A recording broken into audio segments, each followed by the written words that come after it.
Automatic genres classification of a movie using public movies databases such as TMDB and IMDb speed up the classification process and may potentially be more accurate than an untrained human. The data will be mainly collected from the TMDB database based on a list of 9,988 movie IDs we acquired, and these IDs are linked to IMDb IDs to complete our data acquisition. Features acquired include the budget, the director of the movie, the rating, and the posters. Upon doing exploratory data analysis, we observe the correlation of the genre of a movie to its budget over time, its duration, the most likely words used to describe it, as well as its income over time.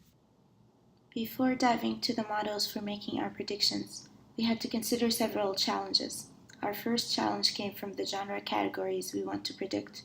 Each movie doesn't always fit into just one genre classification. In that TMDB dataset, the genre variable looks to be comprised of anywhere from 1 to 6 different genre tags. In addition, the IMDb tags may not agree completely and may have different lengths. Models that only fit into one category would likely work to some degree but would miss a huge amount of the complexity. Another challenge is the nature of the categories of keywords and the director of the movie. The issue lies in the fact that for obscure movies, the director will be unknown or unrecognized by the more mainstream movies that we will use to train our model.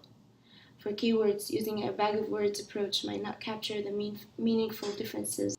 Additionally, we wanted to use movie posters to try to understand the mood or the feel of the movie and in turn the genre, but this also proved challenging because of the pure breadth of posters, each with very unique branding.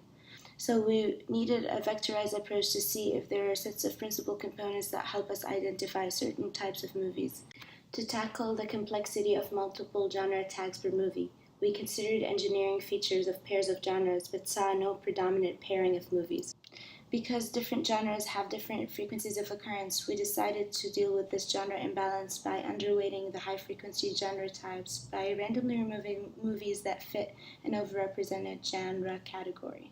Ultimately, two main types of classifiers were considered, an MLP classifier and a conventional classifier. For the conventional classifier, to address the multi-label nature of our response variable, we implemented a separate model for each genre. For pre-processing, principal component analysis was performed to reduce the dimensions of the bag of words and pixelated posters. Our features fall into three main categories: pixelated posters, movie overview using bag of words, and all other selected features. All three groups will be used for MLP with separate output nodes for each genre because of multi-label nature of classification. For conventional classifier, only reduced bag of words and other inputs are considered to optimize the feature space and avoid overfitting. Logistic regression and bag of words were performed for each genre. A random forest was implemented to evaluate the feature importances for each movie genre classification in case a subset of the feature space had to be determined for each movie genre classifier. Random forest, decision tree, and gradient boosting were next performed on each genre with 0.6 to 0.9 accuracy depending on the genre. All 9,988 posters were transformed into NumPy tensors with RGB decomposition. An SVM model was performed for each genre using both the quantitative data about the movies as well as the RGB color data extracted from each of the posters. The 9,988 posters were cropped and rescaled with the same aspect ratio to a reduced size of 85 by 128 for CNN and MLP and 224 by 224 for VGG16. A total of 11 architectures were explored. CNN was performed only on pixelated posters, while MLP was either performed with simple architecture on color features or with autoencoder on pixelated posters.